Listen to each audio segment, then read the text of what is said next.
Hollywood cinema के सबसे बड़े मैजिशियन कहे जाने वाले डायरेक्टर यानी कि क्रिस्टोफर नोलन एक बार फिर दुनिया भर के ऑडियंस को अपनी उंगलियों पर नचाने में कामयाब हो गए हैं।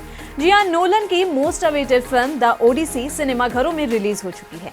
लगभग $250 मिलियन यानी कि करीब 2400 करोड़ रुपए के भारी भरकम बजट से बनी इस फिल्म को लेकर ऑडियंस में जबरदस्त क्रेज देखा जा रहा है। आईमैक्स फॉर्मेट में शूट की गई इस फिल्म को देखने के लिए थिएटर्स के बाहर लंबी लाइनें लगी हैं। फिल्म में टॉम हॉलैंड, मैट डेमन, जेंडिया और एनी हाथवे जैसे पॉपुलर आर्टिस्ट ने अपनी एक्टिंग से जान फूंक दी है। तो आइए जानते हैं कि ये फिल्म किस पर बेस्ड है, इसका बॉक्स ऑफिस कलेक्शन कैसा है और क्या आपको ये फिल्म देखनी चाहिए। तो आपको बता दें कि क्रिस्टोफर नोलन की इस फिल्म की सबसे बड़ी खूबी इसकी कहानी है। ये कोई मनगढ़ंत कहानी नहीं है बल्कि हिस्ट्री के सबसे महान काव्य ग्रंथ पर बेस्ड है।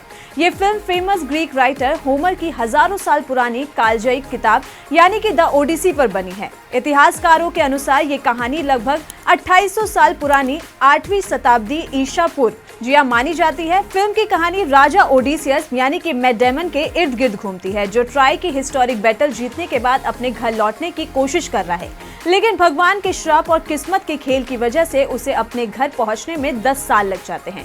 फिल्म की कहानी एक साथ दो अलग अलग जगहों पर चलती है। एक तरफ ओडिसियस समुद्र के खतरनाक रास्तों, एक आंख वाले खूंखार दानव यानी कि साइक्लोप्स और एक जादुई चुड़ैल का सामना कर रहा है। दूसरी तरफ उसके घर पर उसकी पत्नी से शादी करने और उसका राजपाट छीनने के लिए दुश्मनों की लाइन लगी है। यानी कि टॉम हॉलैंड इस उम्मीद में जी रहा है कि उसका पिता एक दिन जरूर वापस लौटेगा। लेकिन आपको बता दें कि भारतीय दर्शक इसमें रामायण की साफ झलक देख रहे हैं। जी हाँ, सोशल मीडिया पर दावा किया जा रहा है कि ओडिसियस का मुश्किलों से भरा 10 साल का सफर भगवान श्री राम के 14 साल के वनवास जैसा है। इसके अलावा महल में दुश्मनों के बीच घिरी पत्नी पेनिलोपी की वफादारी की परीक्षा माता सीता की अग्नि परीक्षा और स्वयंवर की याद दिलाती है।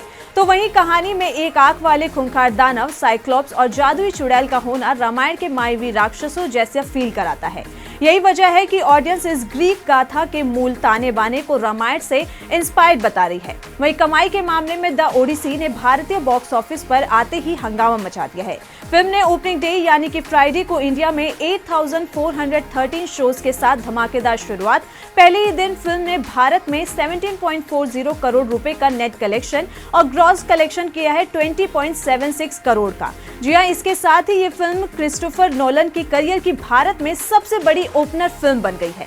वहीं शनिवार यानी कि रिलीज के दूसरे दिन भी बॉक्स ऑफिस पर नोटों की बरसात हो रही है। शुरुआती आंकड़ों के अनुसार शनिवार दोपहर 1 बजे तक फिल्म ने 4.32 करोड़ रुपए का बिजनेस कर लिया है और सिनेमाघरों में ऑक्यूपेंसी लगभग 47% दर्ज की गई है।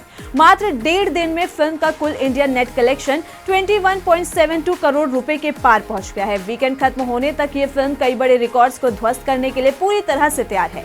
आज के दौर में जहां बॉलीवुड और हॉलीवुड की ज्यादातर फिल्में नकली VFX, CGI और AI टेक्नोलॉजी के भरोसे बनती है, वहीं क्रिस्टोफर नोलन ने एक बार फिर साबित कर दिया है कि असली सिनेमा क्या होता है।